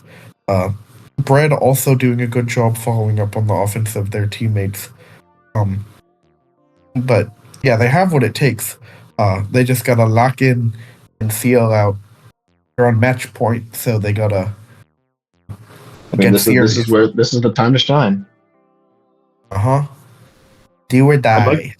I'd like also to kind of to notice their comp changed actually quite a bit from where they've started. I mean, we've come out with the Wellstring now, and we've come to see the Luna swap out for a Blaster. And from the side of Tentacoolers, that Nautilus just going on like a full on tear this round, like it hasn't anywhere before. Both teams have kind of shown off like a wide bag of tricks that they've got. But I mean, this is the match where things happen. All right, either Tentacoolers close it out for a 1-4, or Tidebreakers start their claw back to take this for a victory. All right, this is the match where magic happens. So Rainmaker, I mean, we saw earlier Tentacoolers took the Rainmaker game, but to be honest, it can go both ways. It was not a blowout. It was a back and forth, and to be frank, Tidebreakers 100% is capable of taking a win from them here. It is a matter of, can these teams learn from what they've fought each other with, and can they adapt, especially with the changes they've made in weapons. Yeah. I wonder, because we saw the E-Leader come out from Bread on the Manta Maria tower control, if we would maybe see it again on such a powerful E-Leader map like Crab Lake Capital, with the wide open sightlines, really lending itself to a strong backline presence like E-Leader has to offer. Perhaps we'll see that. Maybe we won't, because the aggressive potential of the team may be limited by having an E-Leader alongside a Wellstring, but we'll see what happens. Yeah, on a similar note, I mean, Splatling can make some dirty things happen on those grates. And we just saw that Nautilus go on a tear. So we'll see if Tentacoolers uses that kind of the spotling mobility on grates to push and capitalize with that weapon, or will, I mean, we already noted the E-liter, but blasters as well. I've dealt with some scary blasters on this map. Everyone's got a stake in this game to make some plays happen. I think this is going to be a very fun match to watch. Just because, I mean, it's on the line here, and both teams have shown that they're ready to make plays happen. Yeah, absolutely. Interesting you mentioned the splatling mobility of Nautilus, because Nautilus has one of the slower stray speeds as far as splatlings go, but it really lends itself to is the unique mobility of having a charge hold that no other splatling in the game has. So technically you could argue it's a little less suited to Crab Leg Capital than some of the other splatlings might be, because its mobility is more centered around its ability to hold a charge, which it can't do on the grates. But splatlings are still strong on Crab Leg nonetheless, because the grates give them powerful open sight lines to dominate, like splatlings like to do. So this is a pretty likely thing to see coming out in this next game, I would say. Yeah, that's a fair note to make. I wasn't aware of that, so thank you for educating me. The more you know, you learn things here. The more you know. It'll be cool seeing both teams kind of make the explosive plays that they did in that first Rainmaker game. I remember how at first they were kind of spacing things out, kind of trying to get a feel of what's going on. But these teams know each other by now. It's gonna be more offense from here. The brakes are off. Yeah, for real. We're just waiting to see what happens going into Crab Leg Rainmaker. Also worth noting that Tentacoolers earlier in the set had a double backline going on with the Explusher and Charger, and then later they brought out a tri-stringer, so they really kind of have a Swiss Army knife of backlines to choose from. They kind of have whatever they want, which is a really strong position to be on going into Crab Leg. Like I said, it's such a strong backline map.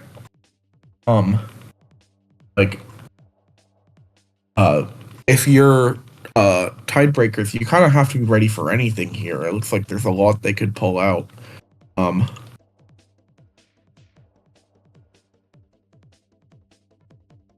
Yeah. Oh yeah.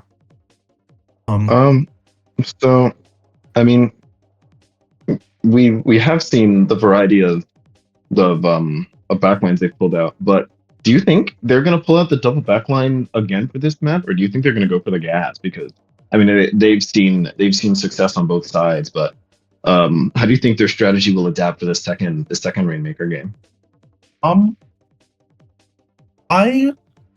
If I was a betting person, I would expect to see at least the V Charger make a reappearance from the side of Tentacoolers, considering that Charger has such a good time dominating the open sight lines, and Inkvac is such a powerful tool in Rainmaker, especially on a map like Crab Leg, where the top right push is almost entirely grates. So having something to keep the Rainmaker safe in such a vulnerable spot is really critical for scoring past the 60-point mark on that map. I would expect to see the V-Charger make a reappearance. Whether or not they run an additional backline, it's hard to say. They could have... It might make sense to have a more versatile backline in the comp as well for the job of picking it up, because one common issue that teams can run into when running a V charger for Rainmaker is that typically you'd like your backline to pick up as they're less helpful in pushing, but if the charger's holding the Rainmaker, then who's holding the Inkvac? Mhm. So maybe another person that is ideal to hold the Rainmaker could help the comp run a little more fluidly. But of course, anyone can pick up the Rainmaker. It doesn't have to be a backline. It's just kind of the common, uh, the common Yeah, thing. it's the standard expectation. I mean, Yeah, sometimes rules get broken. Sometimes people make crazy pushes. I mean, it's Splatoon. We have fun in this video game. absolutely. There are no hard rules in Splatoon. Sometimes your backline has to be a front line. Sometimes your front line has to be an anchor. Um, there are no strict rules in a game like this. Absolutely. Yeah, I don't know. It's always fun seeing people do crazy stuff with weapons. I mean, I'll speak with my experience on the Welsh string. That weapon is a backline, but you give it a stamp, and all of a sudden, I can swim up and blow people up. You know, the way that Absolutely. the way the kit system in this game interacts with the main weapons and the maps and everything, it makes it so that the plays that you would consider to be standard, you know, well, who's holding the back, you know, you can't let that happen. But also, like, you want a back, so you go up with the back. Well, now we need a back line. Well, somebody just turned into a crab, and now we have a back line. You know, stuff like that can happen. True. Yeah. It's a very dynamic game with the kit, so which I think is something that's to be appreciated about this game. That I'm, things love to change. It's a very fluid, I guess, you know, ink and all true. that. Very fluid game. Pardon the pun. Yeah. Oftentimes in a game like Splatoon, the victor is decided by who can best adapt to the rapidly changing state of the game. And uh, like you said, being fluid, able to go with the flow, very important skill. Um, absolutely. Oh, yeah. Um, while we've, if anybody in chat, is having a good time watching the stream, then here at UH we have fundraisers with several goals that you can donate to reach. And yeah, I don't know exactly how. I mean, I personally have made my contribution. You can join in with literally as little or as much as you want. But $5 will. I mean, if you're in our server, you get a special role. $10, you'll be in a raffle for a free plushie. I mean, technically not free, but you're supporting the club, so it's free in the fact that you get paid. You're getting your money's worth by being in the club. It's all worth it. And I mean, if you pay even more, you can give our officers a silly nickname. Which I mean, I could give an example, but I'm not sure some of the folks in our match would appreciate it. But additional entries will get you more with the raffle. And of course, all of those extra rewards are kind of secondary. We would just love to make this club the best that it can, and so like any donation is greatly appreciated. Yeah, thank you for doing my job as an intern for me, Dudenator, because you did that whole promoting spiel way better than I could have. No worries, no worries. We love yeah, money. Being donating to the club does get you some nice perks. There are some cool incentives, like if you donate to the club, then there's a couple things like I believe you get to maybe like I know you get to play Peak with the officers if you're familiar with hit indie game Peak at some point. And then There's also a mystery incentive, cool mystery incentive. But we're going into Crab Leg Rainmaker, the Wiper Deco coming out. Back. Yeah. Oh, and Tentacoolers stealing Tim's whole flow with the double Luna Blaster coming out from both teams. We got a mirror match. They want to be like Tim so bad. Same with the custom Wellstring. They're like dittoing all their stuff. They want to be them so bad. Interesting seeing quite an adaptation from Tentacoolers, but you know what? They're just going for it. let's see this match unfold. Yeah, looks like I was wrong about the vanilla charger coming out. They opt for the Zekofin Splat charger, which has strikes, which are also quite powerful. There's some arcane magic going on. Players are teleporting all over the place. Our $20 a year are going well. Absolutely. Tim making some plays, unable to find anything, ends up going down to the end zap, but creates quite a lot of space anyways. 21 with the squid beacons, forcing people to pay attention to multiple parts of the map, ends up going down to the other team's Luna Blaster. We've seen before, actually, Tidebreakers does best when they don't let the other team breathe, and well, I mean, that's pretty much the MO of beacons. So if those things can stay up, they're gonna have a hard time shutting down Tide's pushes. Absolutely. 21 continuing to just hang out on the bottom right, forcing people to address them or pay the price. Grim going for the left check, the charger coming up to stop it. Will they hit the shot? They do. They do. Unfortunate if you're a fan of the Tidebreakers. Nate going down the reef slider. But ends up finding the check. What a clutch play there. That was the clutch. Absolutely.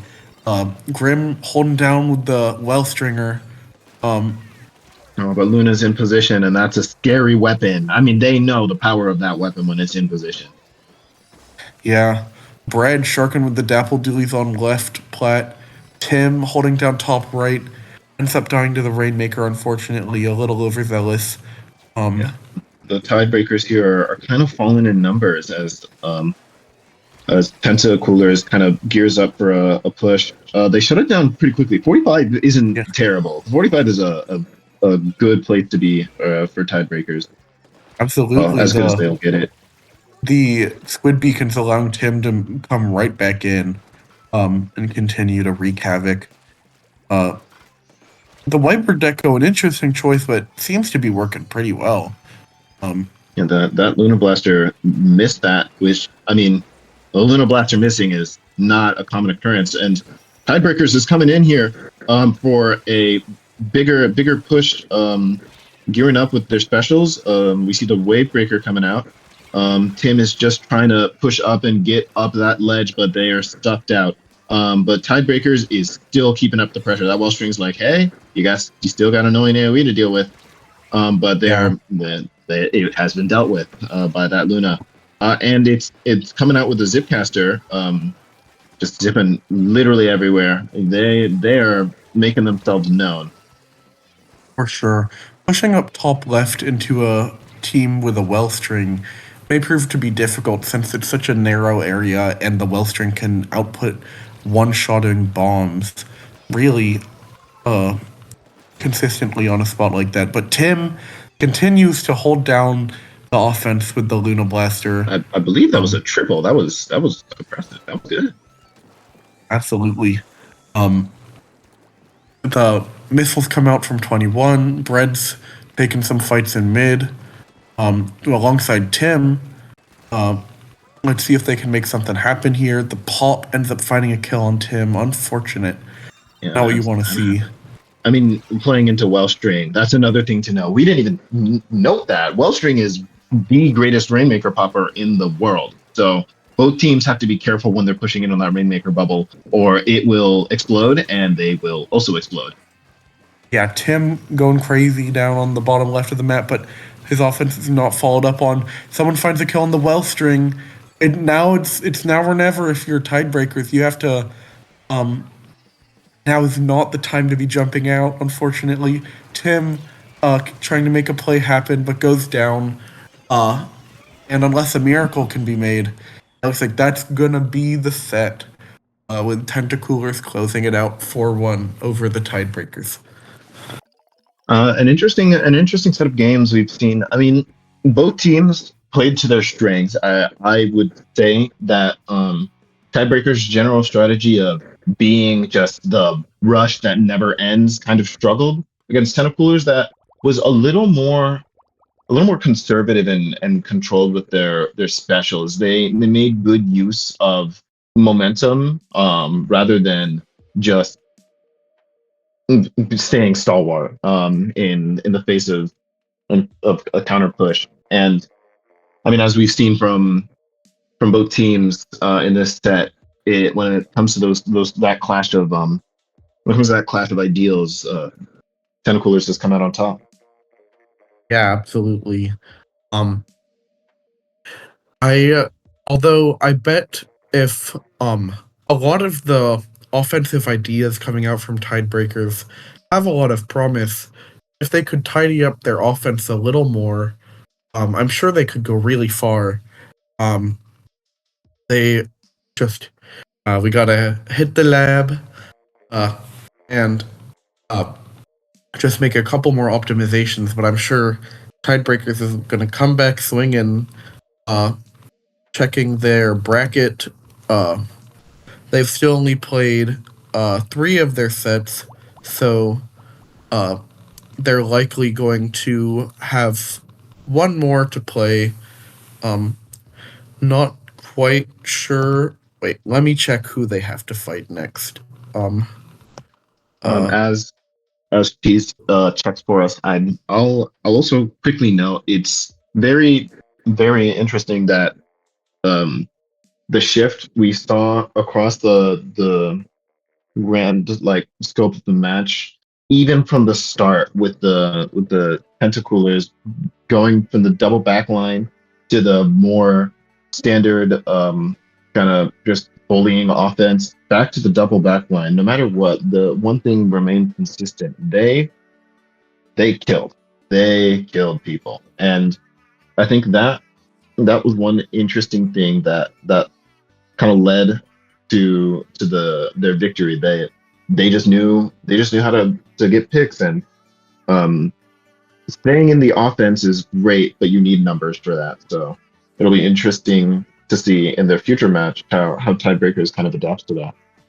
Yeah, it looks like next week they're gonna have their final set of the season to play against UAH White, who's been doing pretty well. UH White seems to be the only team so far to have defeated Tentacoolers. But I do not believe they've had. Oh yeah, UAH White appears to have been on a roll. Looks like another strong team in Div 7. But I'm sure if our Tidebreaker friends just tidy up their game plan a little bit, they can make it happen. I'm rooting for you, Tidebreakers. We're rooting for you, Tidebreakers. Let's make that clear. You got our heart. But a wonderfully played game from both teams here. Tentacoolers pushing through for a 1-4 victory. I'll say I think the play that struck out to me the most was that triple splashdown play on Robo Ramen. That was, I mean, from there they just kept the momentum going and going. That is the kind of play that makes or breaks games, and it'll be interesting to see how both teams can kind of see moments like that and make them happen the way they choose. Yeah, absolutely. Yeah, and with the stream coming to a close, and wrapping up the set, Dudenator, is there anywhere anyone could find you once we head out? Like, I mean, I'm kind of just. I mean, if anything, I've got Dudenator, Pixlr. I guess I'm not too online. But as always, I'm in the server. Dudenator Pixel Art on Instagram. I will actually. I've got some Splatoon art.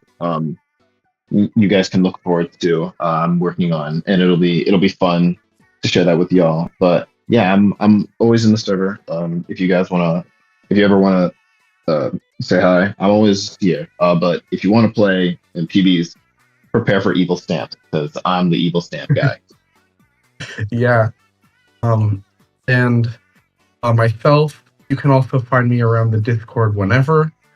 And I've been entertaining the idea of starting streaming a little bit. If I start streaming, you can find me on Twitch, maybe YouTube, maybe we'll find something out. And then I technically also have a Blue Sky that I check once a month. And